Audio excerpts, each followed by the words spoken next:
Kalau period tak teratur, jerawat naik satu muka, berat badan susah nak turun, mood swing, cepat penat. Ramai orang dia terus cakap hormon saya tak balance. Okey. Tapi pernah tak you terfikir, apa sebenarnya yang buatkan hormon kita tak balance tu? Sebabnya hormon kita ni dia bukannya suka-suka tak nak balance tau. Biasanya mesti ada punca. Contohnya, kalau kita stres lama sangat, badan kita akan keluarkan banyak kortisol.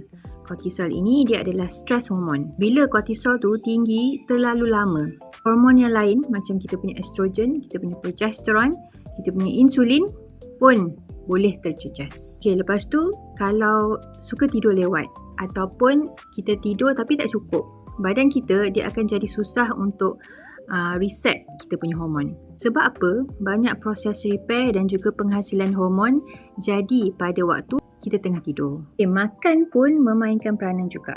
Kalau kita setiap hari makan makanan yang tinggi gula, minuman yang manis-manis, makanan yang ultra processed, insulin kita akan naik tinggi. Lama-lama badan kita akan jadi kurang sensitif pada insulin dan ini boleh ganggu hormon kita juga. Lepas tu jangan lupa, kalau kurang bersenam, banyak visceral fat ataupun ada masalah hati, masalah usus. Sebab apa? Hati dia bantu untuk pecahkan hormon yang tak diperlukan lagi dalam badan kita. So kalau fungsi hati tu tak optimum, hormon yang tertentu boleh kumpul dalam badan kita lebih lama daripada sepatutnya. Now usus kita pula dia bukan hanya tempat untuk hadam makanan kita.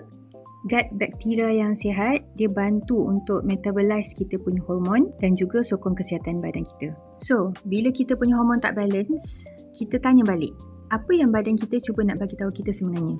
Stres, tidur, pemakanan, pergerakan badan atau kesihatan usus? So bila kita tengok pada punca-punca ni, kita baiki daripada punca, hormon selalunya akan berfungsi dengan lebih baik.